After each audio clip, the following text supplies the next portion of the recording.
Hello, my name is Fahim Kanchan, and on behalf of myself, Mariya Kika, and Salma Mohamed, I will be discussing adpositions and word order.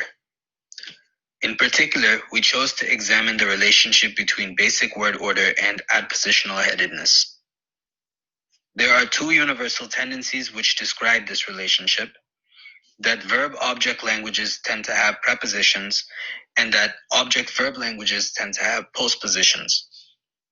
Our objective in this presentation is to verify these universals by contrasting a VO language against an OV language. In our research, we examined 5 languages: Jamaican Patois, Romanian, Bengali, Pashto, and Persian.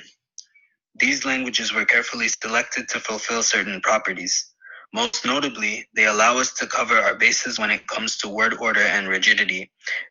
This way, both subject-initial word orders are represented in 2 levels of rigidity.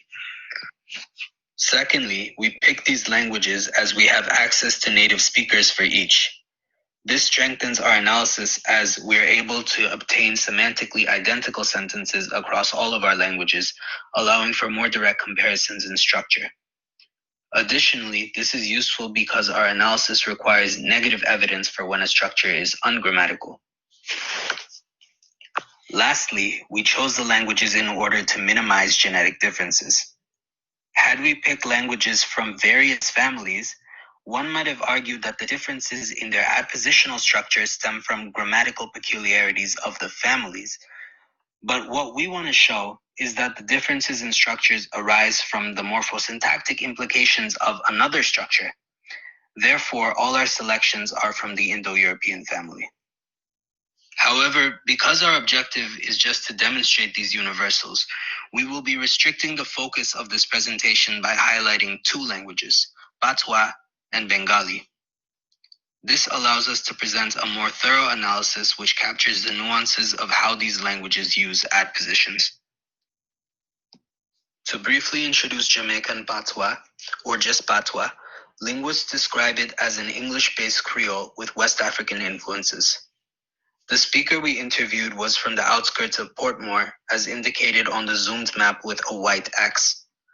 As such, the data presented will reflect a central dialect of Patois. Examples A and A' are to establish the basic word order of Patois.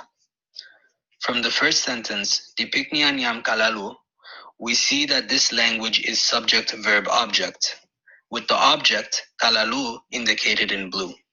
For convenience, all direct objects in this presentation are color-coded blue. When the speaker was asked to say the same sentence except with the object preceding its verb, she produced A' and informed us that this is ungrammatical. Now let's see what happens when we introduce ditransitive verbs. In the sentence, my mother gave me spinach, the indirect object, shown in green, co-occurs with the direct object, kalalu. We've already established that direct objects can't move before their verb, but what about indirect objects? What we see in the sentence B', that memorame wen give kalalu, is also ungrammatical. Moving on from word order, let's examine some examples with adpositions. All adpositional phrases are bracketed with the adpositional element quoted in red. In the first example, we have the cat is on our bed. We see that the constituent panwe bed is prepositional.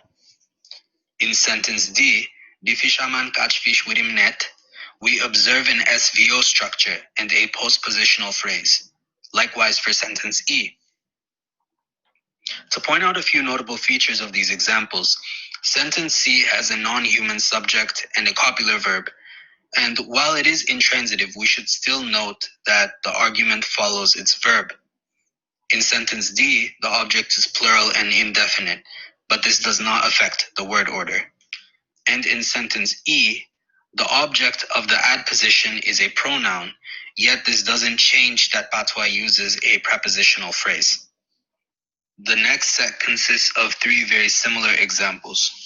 Daniel went caught the tree with Sa, Daniel went caught a tree with Sa, Daniel went caught the tree them with Sa. The prepositional phrase is notably still left-headed. As for the word order, we see that Patois enforces SVO regardless of whether the object is definite singular, indefinite singular, or definite plural. Finally, turning to sentence G, let's examine what happens when an adpositional phrase attaches to a noun phrase. In all of the previous examples, the prepositional phrases were branches of a VP. However, in H, we see two adpositional phrases, adirod and inadimigalarod.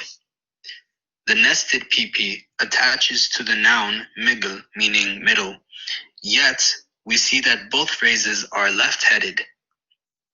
In other words, the adpositional headedness of the phrase is not impacted by what kind of phrase it attaches to.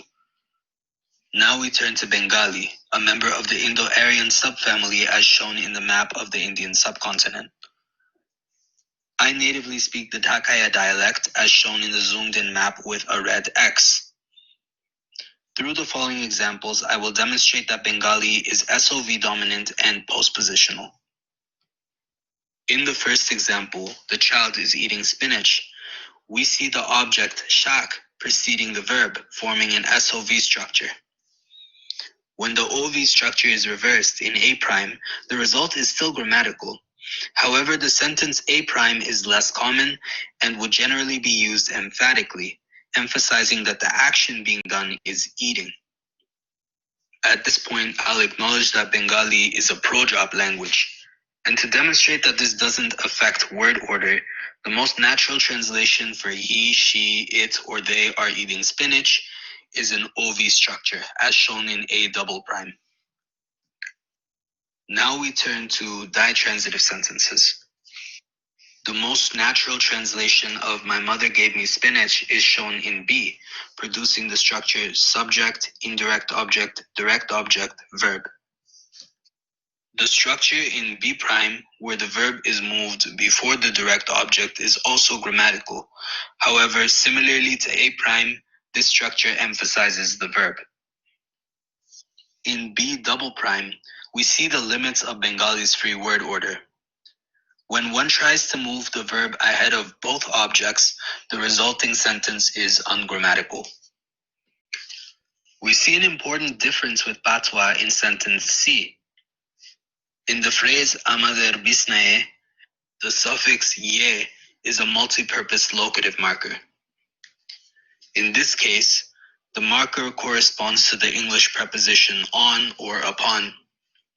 While linguists don't consider the locative inflection to be adpositional, I still quoted the suffix in red as it expresses the same function. Nonetheless, we do still see that this structure appears on the right of its noun.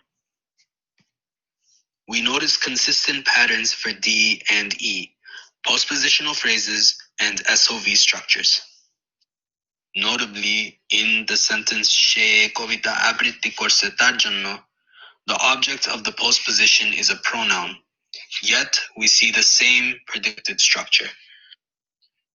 Turning to the next set of examples, we see no difference in word order based on the object's plurality, nor whether it is definite or indefinite.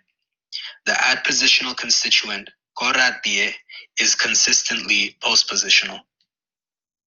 Finally, we turn to example G with the nested pseudo-adpositional phrase rastar maje. Here, there are actually no adpositions at all. Instead, the phrase in the middle of the road is expressed using a combination of a genitive and a locative. This is the only way to express such a thing in Bengali, something like in the road's middle area. Nonetheless, both of these pseudo-adpositional structures appear to the right of their nouns. Now onto the comparison.